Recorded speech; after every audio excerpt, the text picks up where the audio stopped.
What's up guys? Heto na naman tayo sa panibagong umaga. Bilang isang morning guard, dapat maagap ka at maaga ka lagi nagigising para sa oras ng duty mo.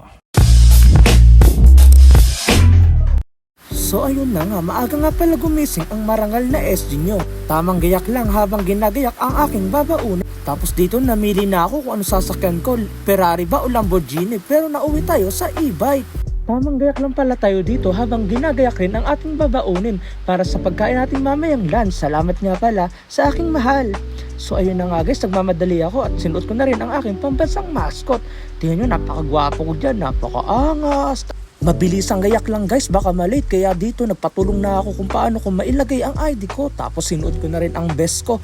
Tapos nilagay ko na rin ang magic helmet ko at ang aking mga charger. So ayun na nga guys, gagayak na ako dyan, tapos magbobota na lang para umalis na. So eto nga pala ang napili kong e-bike na bilang service. Tapos dito hindi pa pala sumisikat ang araw, tapos ako andito na, pasikat yarn, ang bilis. Tapos dito tamang chill lang sa pagdadrive.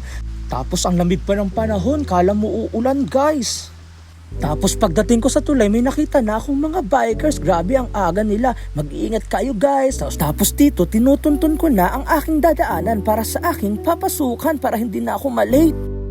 Grabe yung pagsubok to sa buhay. Tamang gising lang ng maaga ang mga alipin sa salapi para magtrabaho. So ayun na nga guys, ang tuling ko dyan. Siguro ang mga takbo ko ay 300. Tapos dito guys, nakarating na nga pala ako sa rough road, ang isang pagsubok sa buhay ko na daanan na napagkapangit. Pag di mo mga pala guys kabisado yung daan na to, bigla ka nalang sasaldak at dudulas. Kaya sa aking mga ka-5 na yun dyan, magdaan-daan tayo. Bukod sa mahihirap na yung daan, sobra pang alikabok.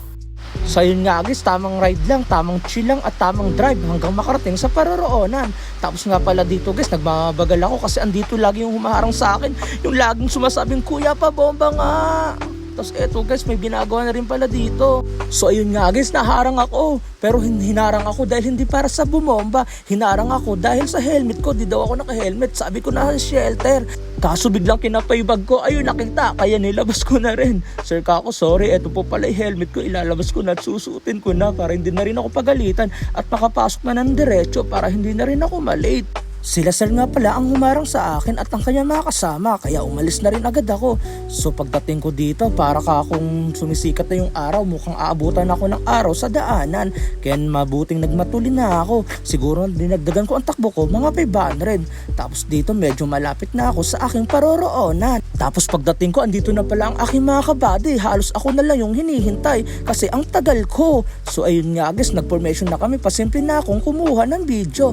Tapos punta na rin ako sa aking posting at naka-ready na pala ang aking body na kapalitan ko. So ang ginawa ko, nag-contact agad ako ng Rubing para ma-check ko ang area ko kung mayroon bang pagbabago o may nawawala. Kaya nag-monitoring muna ako habang wala pa akong ginagawa dahil kakatapos ko na lang din mag-log sa logbook. Kaya ayan guys, tamang lakad lang.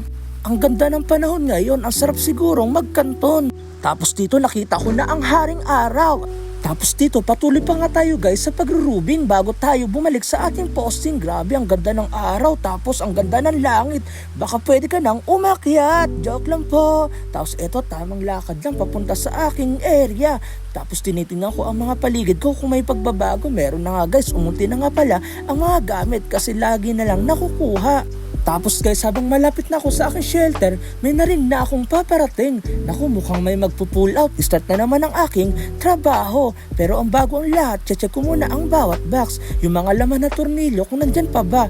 At ibang materyales, baka kasi guys pag may nawala, malalagot talaga ako. Kaya iniingatan kong may mawala sa gamit ko.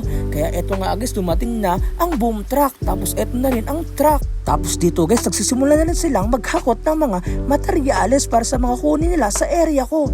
Ayan guys, napakabigat yan. Heavy duty talaga ang gamit dito at hindi basta-bastang gamit lang, baka mapigtas. So ayun nga guys, ililipat na sa 10-wheeler na mayroong bigat na 5 tons. Tapos eto nga guys, naikarga na nila. Tapos susunod naman, ang kukunin nila ang screw pile.